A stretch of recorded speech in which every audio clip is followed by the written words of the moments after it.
Good afternoon, ladies and gentlemen. Thanks for coming to the White House for your daily briefing. Before I take questions, I'd like to give you a brief readout of the President's lunch that ended not long ago with leaders of the House and Senate of both parties. I spoke with the President afterwards. It was a constructive and cordial meeting over lunch. It was the President, the Vice President, and the four leaders. They discussed a variety of topics, a range of topics, both domestic and foreign. And they discussed ways that they could build on the bipartisan cooperation that led to the extension of the payroll tax cut as well as unemployment insurance. I think it's fair to say that, as we've been saying for a long time, and the President has been saying, that there is reason to hope that the conventional wisdom that holds that Congress held by the opposition party, or largely controlled by the opposition party, cannot get any business done with the President in an election year is wrong, and that if folks focus on the areas of agreement and work in a cooperative bipartisan fashion, we can advance the American people's agenda. The President looks forward to doing just that and to continuing his conversations with the leaders of the House and the Senate. With that, I'll take your questions. Yeah. Thanks, Jay. Two topics. I'll pick up on that one to start. We got a pretty upbeat readout from the Speaker's office about how the meeting went, including talk of the Speaker being encouraged by what the President had to say about the Jobs Act, and that Speaker Boehner would be happy to work with the President on a true all of the above energy policy.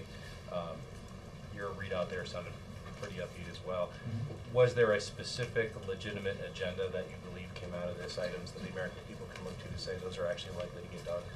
Well, I don't want to get into specific pieces of legislation or itemize the topics. I think, as we talked about yesterday, I said, and we put out a statement from Amy Brundage about the House Republicans' Jobs Act, what they call their Jobs Act, and elements within it that overlap considerably with the President's priorities, and in fact echo the very things that the President brought up first in his speech in September, when he put forward his American Jobs Act. He repeated those very same areas in terms of small business, assistance to small business in his State of the Union address, and again last week when he signed the payroll tax cut extension. So certainly there is reason to hope that if Congress can focus on resolving some differences, that we could get some progress in that arena or that area.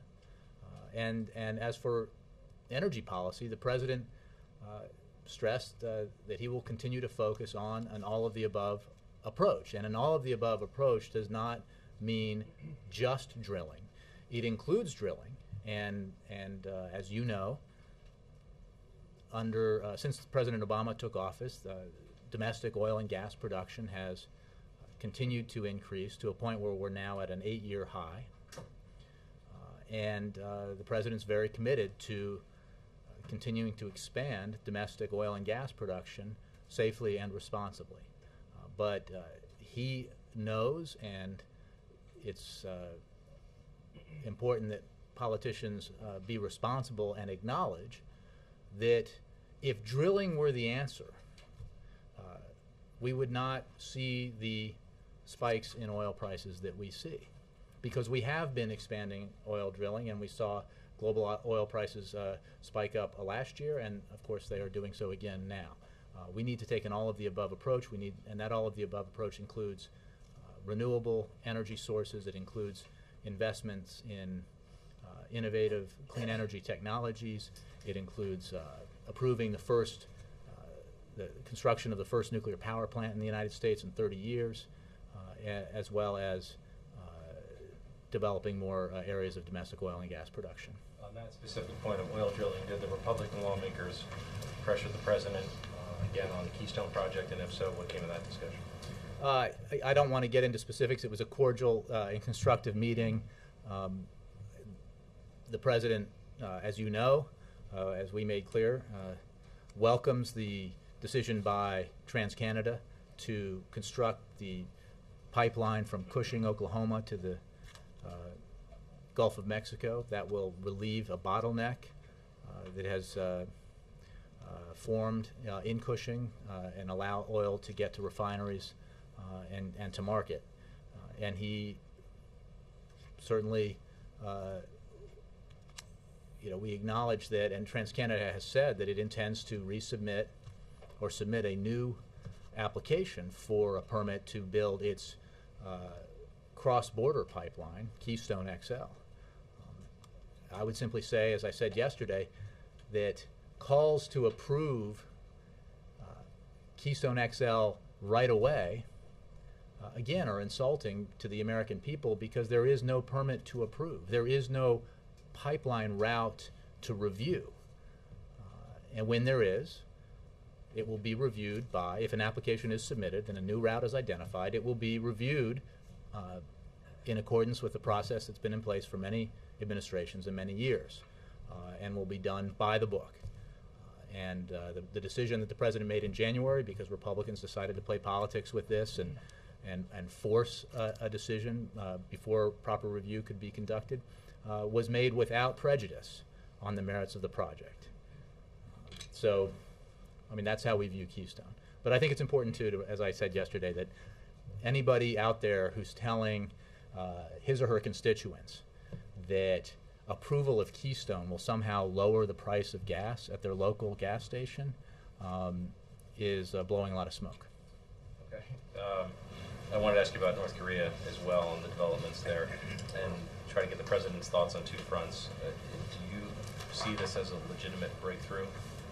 And how do you know if you can trust anything coming from Kim Jong-un? Well, that's a very good question. This is something that we consider,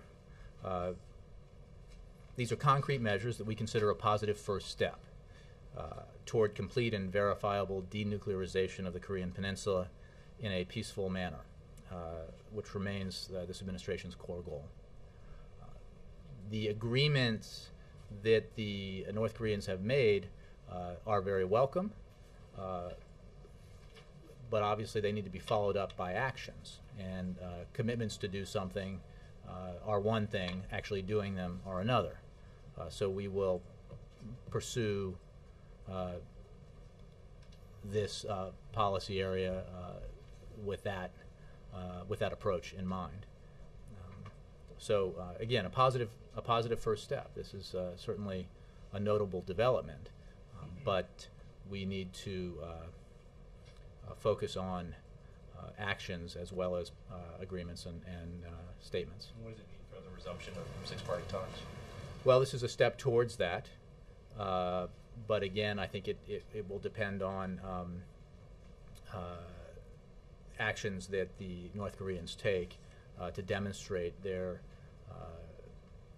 that they are upholding the agreements that they've made. Thank you. Yes. Jay, can you talk about the timing of the meeting with congressional leaders, why this came about now? And also, although both sides are upbeat, isn't it kind of a sign of the partisanship and the fighting between the two parties that there has not been a meeting of this kind since July? Well, I'd say two things about that. One is that there has certainly been communication between the President and the leaders of the House and the Senate in the last in the time since they last sat down together. I think last summer and spring were notable for the high number of hours that the leaders spent together with the President as they tried to work out, avert a government shutdown in the spring, and work out an agreement on deficit and debt reduction in the summer. As for this meeting, it was an opportunity, as the President saw it, to meet with the leadership at the beginning of this year. It was useful to do it after Congress acted on the President's highest priority for the beginning of the year, which was ensuring that the payroll tax cut was extended so that 160 million Americans didn't see their taxes go up tomorrow. And having done that, it was an opportunity for the President to meet with the Republican and Democratic leaders to talk about other areas where we can cooperate and work together to help grow the economy, enhance job creation, and in general pursue the American people's agenda. So I think that is a good way of looking at the timing of this particular meeting. In your answer to Ben on energy policy, it's clear that you and the Republicans are still very far apart on that issue in particular. So what specifically leads to this optimism? Is there anything on energy policy where you actually found common ground other than both agreeing that it's a problem? Well, again, I think there's Keystone and sort of the political posturing around that, but then there are certainly other areas within the realm of what the president describes as his all of the above approach to energy policy, where there should be opportunities for agreement in enhancing America's energy security and energy independence. The president will continue to pursue his approach, but he will he welcomes the opportunity to look at other people's ideas, and if they make sense, then he'll certainly gladly work together in a bipartisan way to get them done. I think that the constructive and cordial nature of the meeting today, encompasses an array of issues, not just energy, but certainly energy was discussed. And in North Korea, are you drawing any conclusions about what the direction of the new leadership is in North Korea based on this announcement today? Well, we believe that it is a positive sign that in a relatively short period after the change of leadership in North Korea, that the DPRK decided to re-engage with the United States in substantive discussions and to take some positive initial steps. Now, our starting point is we expect continuity in behavior from the North Korean leadership, but it is also the case that the new leadership has agreed to take specific confidence-building measures, which were announced today, and we view that as a positive step. Again, as I mentioned earlier, these are agreements that have been made, and it is important for the North Koreans to follow through on them and to act in accordance with the agreements that they made. But I certainly agree with the assessment that this is a positive first step. Jake, and then I'll move it around. Yeah. Another energy company that took a significant loan, accepted a significant loan from the Obama administration, Abound Energy, announced it would be laying off some workers. And I was wondering if the White House had any reaction to that, and whether the White House feels as if any of these investments were made without sufficient diligence into the business venture. Well, I would refer you to the Department of Energy for specifics about any particular loan. I would say broadly that it is inherent within these kinds of investments that there is risk, and Congress recognized that risk, which is why they put aside $10 billion in loan loss reserves, $10 billion in loan loss reserves when they created the program. But just because there is risk, President Obama believes that we should not just throw up our hands and cede these industries to the Chinese or the Spanish or any other country. These are technologies and industries that will be very important in the 21st century, very important to the potential for the United States to become more energy independent, and we need to aggressively pursue them. And again, with regards to any particular loan or company, I would refer you to the Department of Energy. As for, we have said and maintain that the loans that were made were made on a merit-based basis, and will continue. That continues to be the case. But for specifics, I would refer you to DOE. Okay.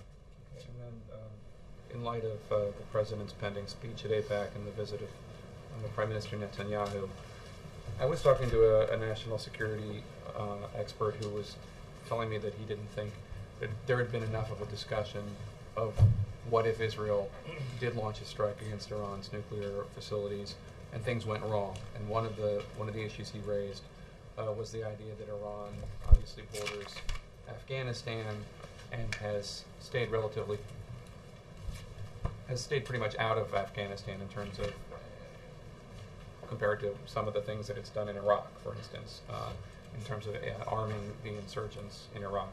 It has not done so in Afghanistan.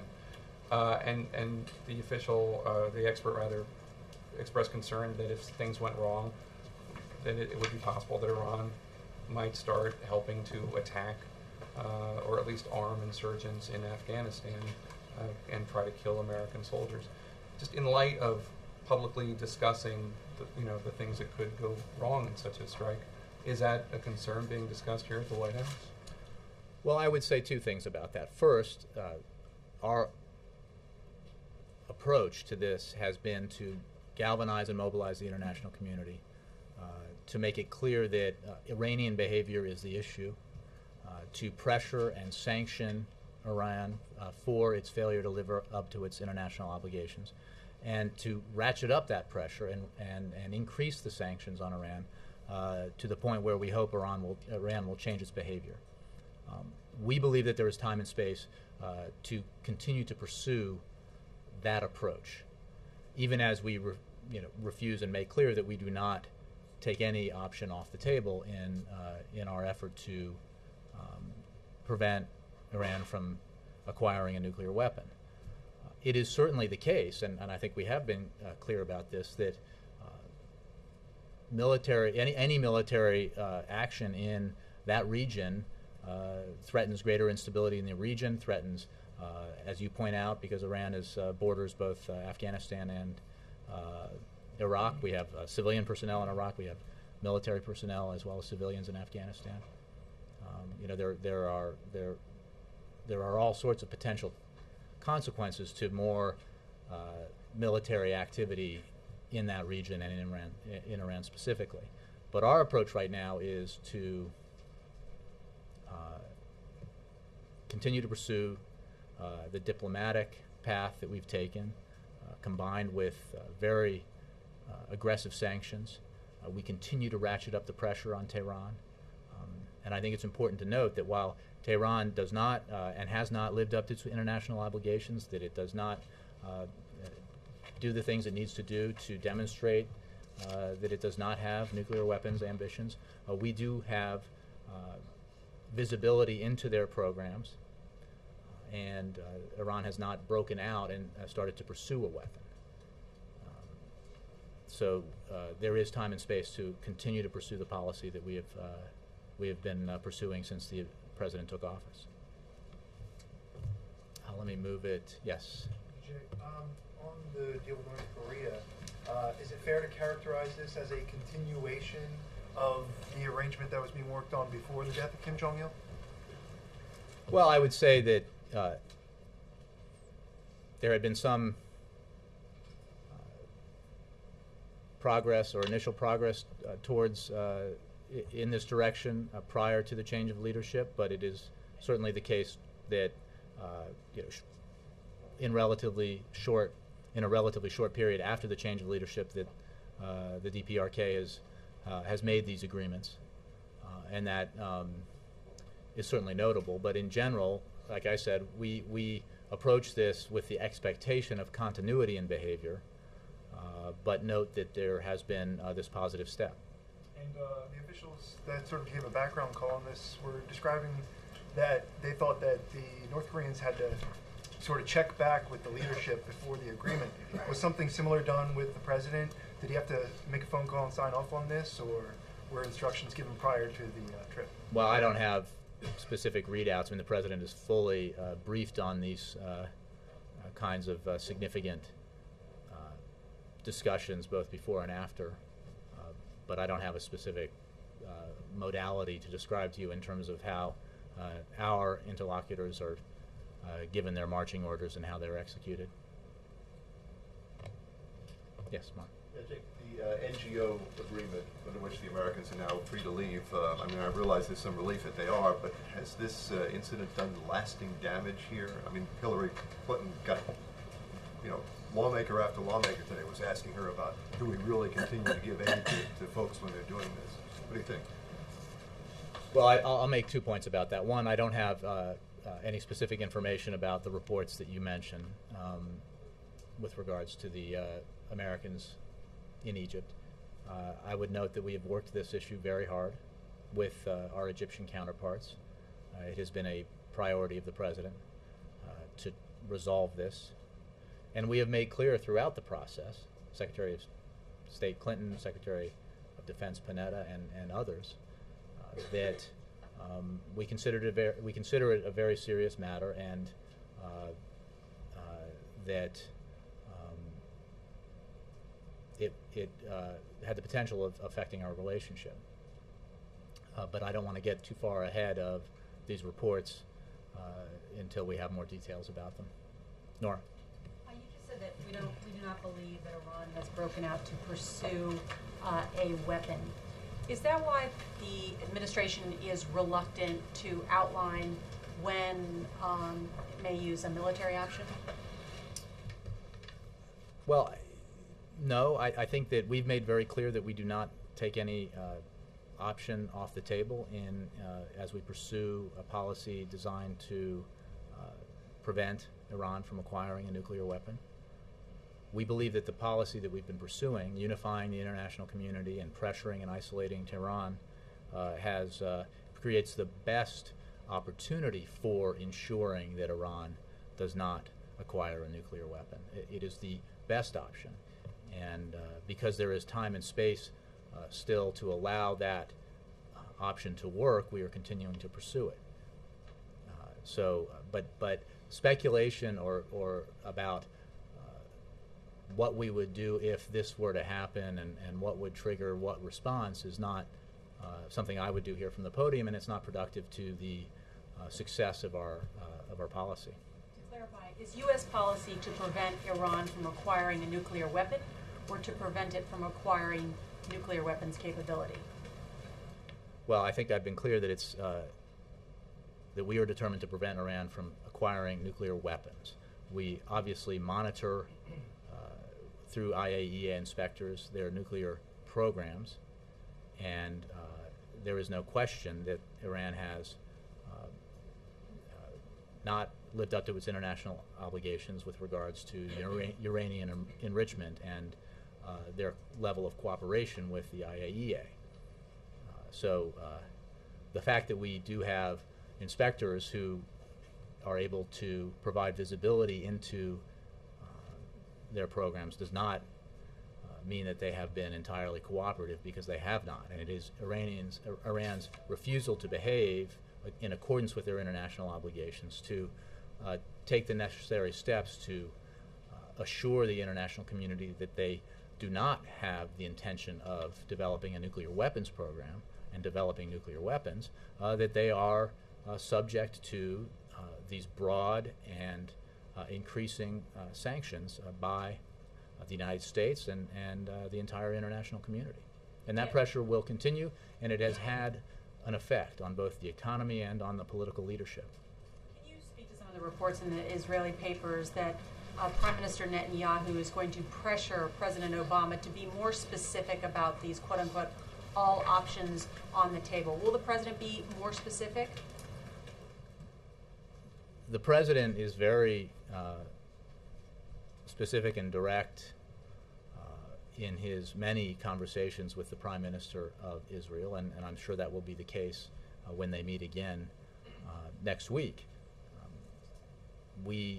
Our approach is very clear, and I don't, I do not expect that either I or anyone else will engage in speculation about how we might react should something or the other happen in the future with regards to Iran's program.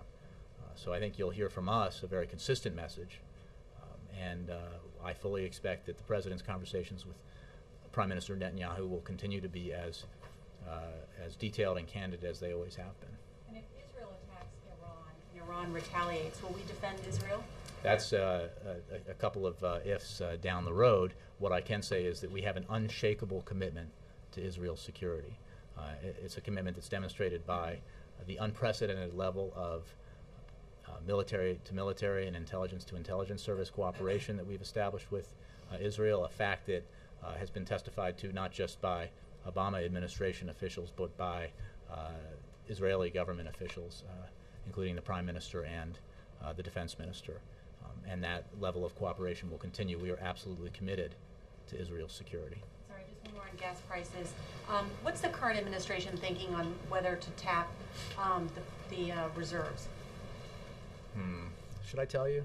Is it under That was a consideration? joke, and I would simply say that I have nothing to say about the Strategic Petroleum Reserve. We obviously look at all the issues and options when we approach energy policy, but I have no comment on any questions about the so-called SPRO. Ed? Jay, following on gas prices, does the White House agree with Secretary Chu's testimony on the Hill yesterday that the overall goal of the president's energy policy is not to lower gas prices? I'm not aware of that statement or the characterization that you give it. I think the president has made clear. I think the president has made clear that the strategy that he has embarked upon is to enhance American energy independence by pursuing an all-of-the-above approach that includes increasing domestic oil and gas production, increasing our development of and production of renewable energy sources, and as well as pursuing development of nuclear capacity. The point that the president has made, and perhaps this is the point that the secretary was making that you're citing, is that we are living in a world where there is a global oil market, and that price is affected by a number of factors that are not necessarily within the control of policymakers in Washington, and they include unrest in parts of the world, and they include economic growth in parts of the world. It is a fact that the pace of growth in some of the emerging countries of the world, emerging economies of the world, creates a vastly increased demand for fossil fuels, growth in China, growth in India, growth in Brazil and elsewhere, and that creates more demand, and that has an impact on oil prices. Our economic growth, which I should note has been continuing now for a number of quarters and has resulted in the creation of 3.7 million private sector jobs, also creates greater demand for oil and gas. So the point is the president is not focused on a policy and is not making promises to the American people that if I do this, you will be paying a certain price at the pump. Right. Because he is not insulting the American people's intelligence. He is simply saying that his commitment is to pursue a policy that enhances American energy security and enhances American energy independence, and that the only way we can insulate ourselves in the future from the kind of shocks caused by fluctuating oil prices on the global market is to do just that.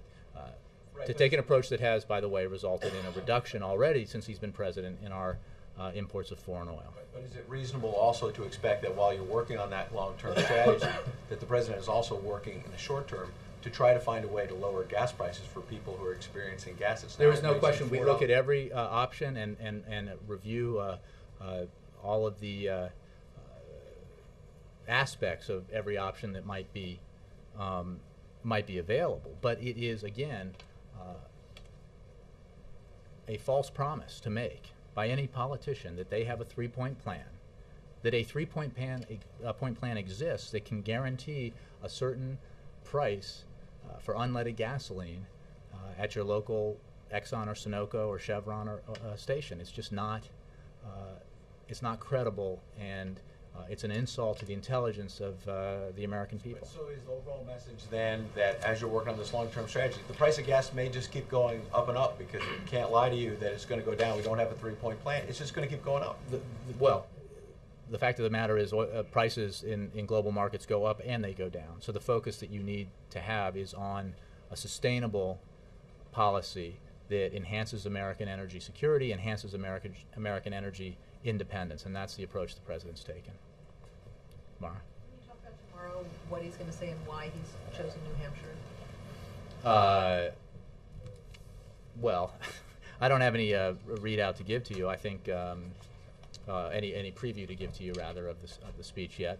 We might have more for you on that. I think the yeah. No, but it's, I mean, there was we're going to New York.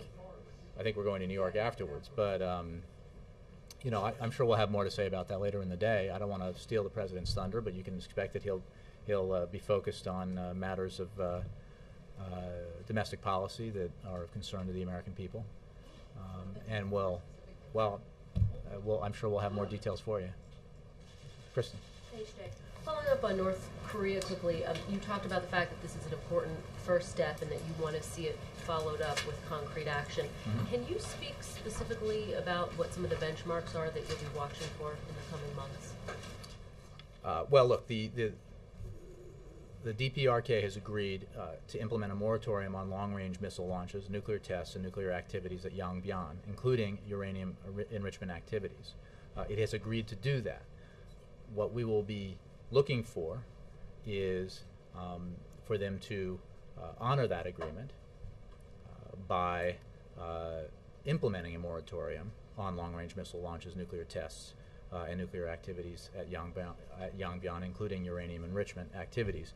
As part of that, as part of our ability to verify the implementation of the agreements that they've made, the DPRK has also agreed to the return of IAEA inspectors to verify and monitor the moratorium on uranium enrichment activities, and to confirm the disablement of the 5MW reactor and associated facilities, part of the agreement that was made.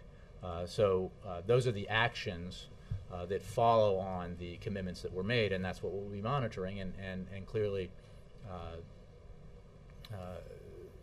living up to the agreements and implementing the agreements will be, if that happens, will be considered another positive step.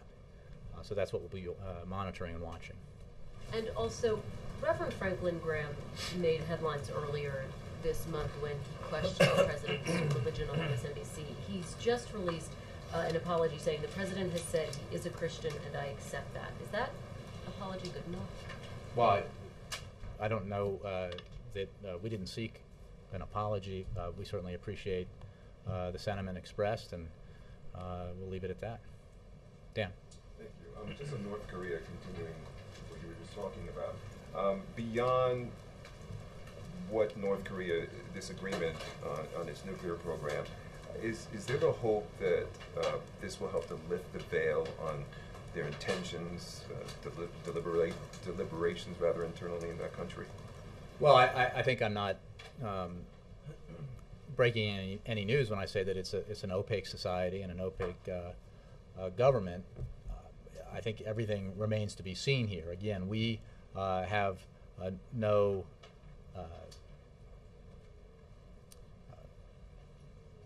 sort of pre-cooked ideas or sentiments about what the change in leadership will mean. We approach it with the expectation of continuity in behavior, but we certainly welcome positive steps, and that is what we're doing today, is welcoming a positive step that is the result of the discussions in Beijing. We will then, we will continue to pursue our core objective here, which is the denuclearization of the Korean Peninsula, and we will monitor the North Koreans' behavior and how they live up to the agreements that they've made in Beijing. And another question on Olympia Snowe. Senator Snowe yesterday talked about how the atmosphere is polarizing in Washington, and it's my way or the highway. Mm-hmm. The president talked a lot over the last few years about changing the way that Washington works. Who's to blame for this? Well, I think the president has noted on many occasions the regrettable fact that partisanship continues to all too frequently dominate the approach to trying to find solutions to the challenges that we face in this country.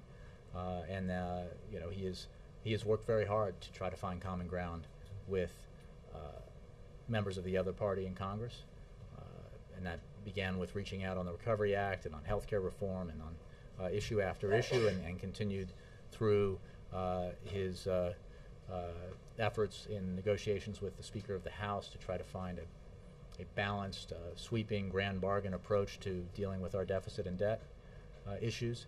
It's evident in the elements of the American Jobs Act, which many of which were had their origination with Republicans and were bipartisan ideas, the kinds of ideas that had traditionally gained bipartisan support. And with the action that Congress has taken on some elements of the American Jobs Act, I think it's demonstrated that those that there is an attempt by the President when he puts forward these legislative proposals that they are designed in a way not to simply satisfy one party or the other, but to get things done that are achievable in a bipartisan context. And that's the approach he'll continue to take. But there is no doubt, as Senator Snowe said yesterday, that the level of sort of partisan polarization continues to be regrettably high, and that's certainly the view the President takes. Chris. Jay, I want to follow up with you on this idea of President Obama issuing an executive order requiring federal contracts to have LGBT inclusive non-discrimination policies. Will the administration issue this order before the end of President Obama's first term? Chris, I unfortunately will give you the unsatisfying answer that I don't have any information for you on any executive order that the President may or may not intend to issue in the coming months. Multiple sources have told me that this measure has been cleared by both the Labor and Justice Departments, and that's awaiting final action at the White House. Can you tell me at least that measure is at that Again, I just don't have any comment on executive orders that we may or may not be considering, or executive or actions that may or may not have been taken at lower levels within the administration. Can you characterize from the podium, like what is the level of discussion about this executive order? Is it being discussed among officials at this time? Again, I just don't have, I'm sorry, I just don't have any information for you on that, but I appreciate the question. Carrie? Thank you. Does the White House view, in terms of relations with the House GOP, you had the Stop Act, the payroll tax cut, and now Cantor proposing this Jobs Act. Is this, does the White House see this as a positive shift in maybe the relationship that had been very adversarial? I know for months, or for at least recent months, senior administration officials have been telling reporters that there was some hope that there would be a more cooperative turn, sort of as the election grows near, just based on some considerations by the House GOP. Is this what you've been predicting? Well, I would say that we, our approach to this is to expect continuity of behavior, but we certainly consider this. Oh, I'm sorry, that was a different issue. No, look, I've been saying all along, and I think obviously reflecting what the President believes, that we do not buy the conventional wisdom that suggests that nothing can be done in an election year between a president of one party and a Congress controlled largely by the other. We've never accepted that. There are a variety of reasons why we don't think that has to be true. One of them is the fact that the President is putting forward and pursuing proposals that he certainly believes, and we believe, could and should earn bipartisan support, but also because we think, not because we hope it to be so, but because we think that members of Congress, Republicans included, or Republicans especially, may have some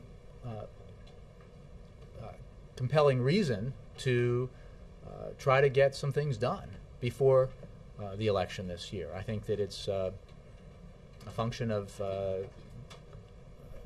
the fact that House members have to face re-election every 2 years, that every member of the House of Representatives who's running for re-election will have to justify to his or her constituents their actions during this Congress. And if the only thing they have to offer is that I blocked everything I could that President Obama proposed, maybe that'll work in some districts, but I think in some it won't be a particularly compelling reason to send that member back to Washington. So perhaps that is why there is hope that actions can be taken. Now, we take things day by day here. The fact is we saw,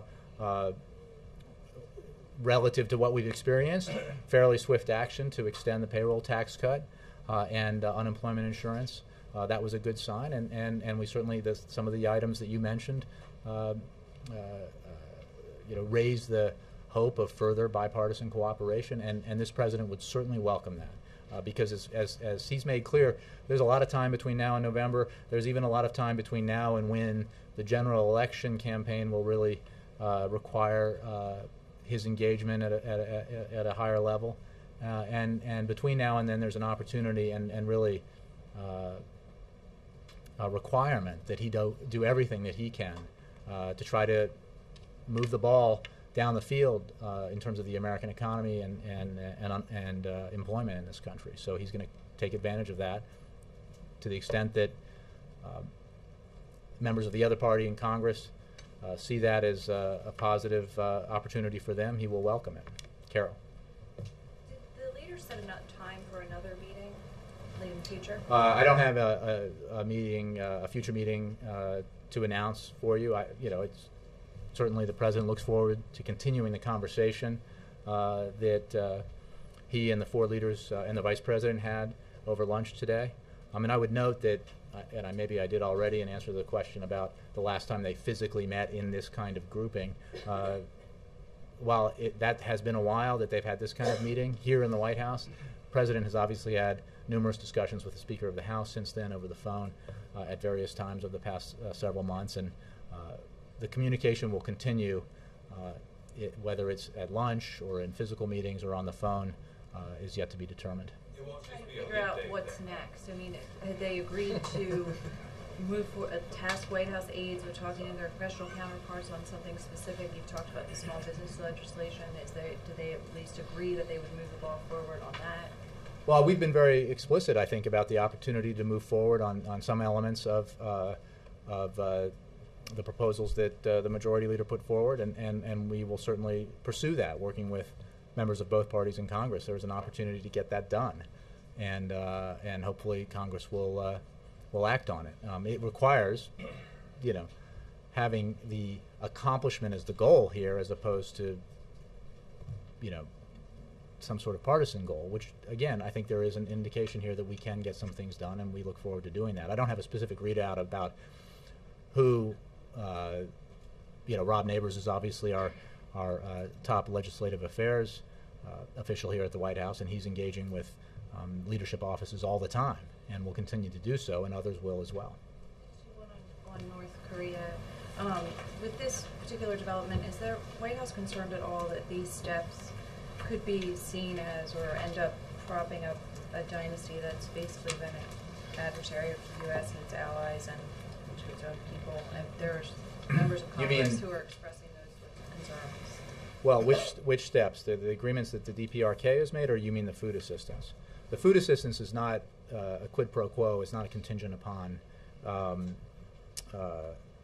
the agreements to move forward on denuclearization. The fact is, the United States is and is always concerned about the potential for famine in countries around the world, and we had discussed providing food aid last year to North Korea, and this is a continuation of that, and we simply needed to reach an agreement, which was reached, to allow for the provision of humanitarian assistance. And that relates to the United States' deep concern about the welfare and well-being of the people of North Korea, not the leaders of North Korea.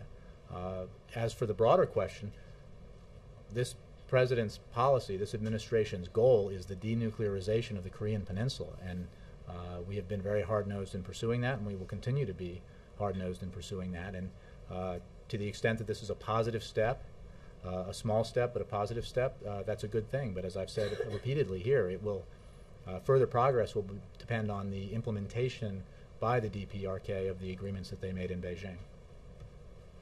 Hans. NGO workers, is there anything the White There's House... a lot of purple going on today, but Nora's left. So. Karen, Chris, everybody, resplendent. On the NGO workers, is there anything that the White House is doing to facilitate their coming back, and do you guys have a sense of how soon the NGO workers engaged will return back to the States? Again, I think you were here, but I just don't have any details on that for you that I can address now from the podium. We're obviously, we've been working this issue very hard. We continue to, and hopefully we'll have more information for you soon. But I don't want to get ahead of that right now. April? Jay, what did the president think about last night's winnings for Mitt Romney? I haven't. I met with him today, but that topic did not come up. Well, since he's in an understanding of what's going on and he somewhat knows what's going on, what are White House staffers saying about it? Particularly as you guys held the UAW event yesterday on the day of the primary, and also the fact that he had said basically there shouldn't have been a bailout, and he won in that area, the Detroit area. Well, be that as it may, there's been plenty of analysis of the Michigan primary. You don't need to hear it from me. The fact of the matter is, this president is pursuing a set of policies. He has a record that he believes has helped put this economy back on track, back and moving in the right direction, growing again after catastrophic contraction, creating jobs again after catastrophic job loss, and creating a foundation for sustained economic growth in the 21st century. Regardless of who the Republican Party eventually nominates, what we have seen is that the policies put forward by the potential nominees are all virtually identical when it comes to their approach to the economy. And that is to adopt the very same policies, and sometimes the very same policies except on steroids, that got us into this mess to begin with. So basically saying to insurance companies, you can write your own rules again. To Wall Street, you can, you're on your own, do what you want. That's a debate I'm sure we'll have in the fall. The president thinks that's not the right approach when it comes to giving greater tax breaks to the wealthiest Americans who saw their incomes rise and their share of America's prosperity grow dramatically, while middle-class folks saw their incomes stagnate or decline. He doesn't think that's the right approach. He's made it very clear. So that it almost doesn't matter who the debate is with, because this president thinks American voters are going to want to focus on, that the American people want to focus on who has the right ideas to continue the economic growth that we've been experiencing, to continue to dig ourselves out of the hole, to climb out of the hole that was dug by the Great Recession. So that debate will be joined at the appropriate time. Okay, I'm going to go back to my original question. Some say, some Democrats even believe that yesterday, well, knowing this White House and knowing political campaigns, everything is strategic. Yesterday's UAW event was strategic, and then you had the win on Mitt Romney. Going back to my original question, what does it mean? Well, I would suggest to you, April, and think about it, right? The UAW set its conference a long time ago. We had nothing to do with scheduling when the UAW was going to hold its conference. It was probably scheduled at a time long before any of you would have predicted that the Michigan primary was going to be a significant event. My understanding, again, based entirely on reading your work or watching your work, was that that was supposed to be a non-event primary because one of the contestants was born there and his father was governor. So the idea that we no, yes, the president gladly spoke to the United Auto Workers, and he gladly spoke about a policy that directly affects them, and absolutely did contrast his position and the decisions he made to help revive and save and revive the American automobile industry with the positions of critics who felt that the better option was to let Detroit go bankrupt. I think it's a pretty clear contrast. Yes, Jared. Jay, two things. Since the death of Kim Jong-il, has the president changed his engagement with DPRK, and is that the reason for this new step, or is the change fundamentally on the side of the North Koreans? Now, our approach has not changed. We certainly, as I said, we made no special adjustment. We simply, as I said at the time during the change of leadership, we were monitoring the situation. We were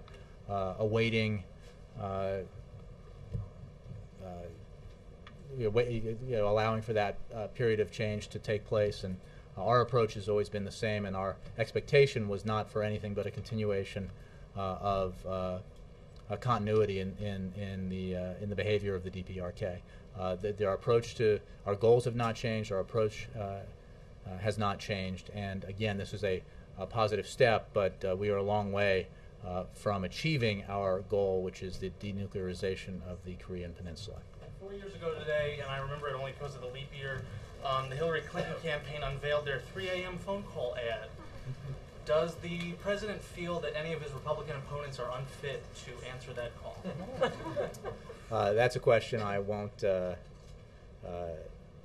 I don't have an answer to. The president, again, I think I just mentioned, is focused on his job as president on behalf of the American people, trying to grow the economy, trying to help it create jobs, making sure that he's doing everything he can as commander-in-chief to ensure the national security interests of the United States. There will be a time and a place for that debate to take place. We just don't even know who the nominee is yet, and may not for some time. Thanks very much.